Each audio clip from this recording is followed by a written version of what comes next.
rahmatullahi wa barakatuh. Wa alaykum as-salam wa rahmatullahi wa barakatuh. Sheikh, my question is, if there is a fear of menses for a woman who goes on Hajj on the 13th day, and they are going to stay till like 25th day, is it fine to do tawaf al-wada on the 13th itself? Okay. Or should I will answer. at the end of... I will answer you, Asif Bhai.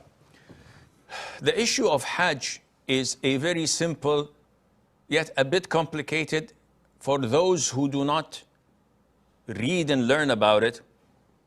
And unfortunately, for most of us who performed it once every blue moon.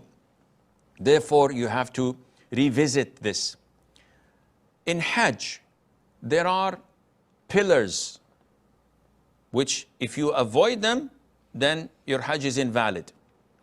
Among the pillars is a tawaf, one tawaf where you go around the Kaaba, and it's called tawaf al-ifada, or another name, tawaf al-ziyara, or tawaf al-hajj. Three names for the same ritual. Different names, but the same ritual.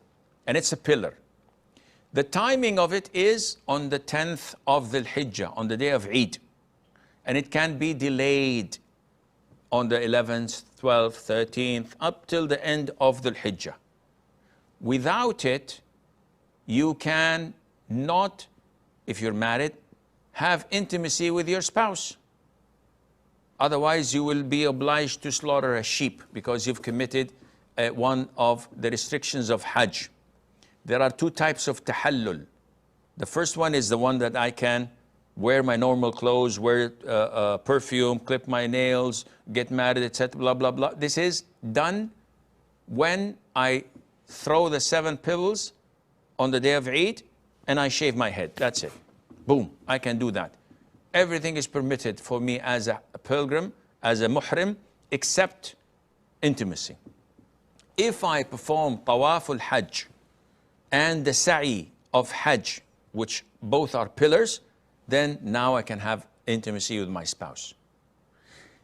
If you did this on the 10th of the Hijjah, on the day of Eid, so you've accomplished the pillars, we come to another tawaf known as tawaf al-ifada. And sorry, let me rephrase that. You can edit this, but this is live. You can't edit it. We come to a different type of tawaf known as tawaf al-wida', the farewell tawaf.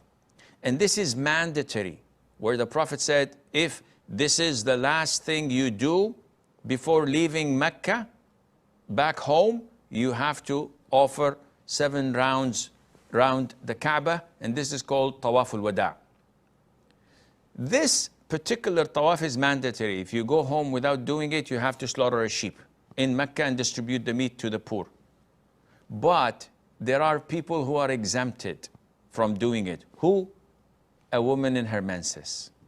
So if a woman already performed her pillar tawaf al-ifada, tawaf al-hajj, on the 10th or the 11th of the Hijjah, then she waited until the 13th or the 14th or the 15th and then wanted to go back home, but she is in her menses, we say to her, go in the safety of Allah Azza wa Jal. You are not obliged to perform it. There's no expiation, there's no sin on you. So I hope this answers your question.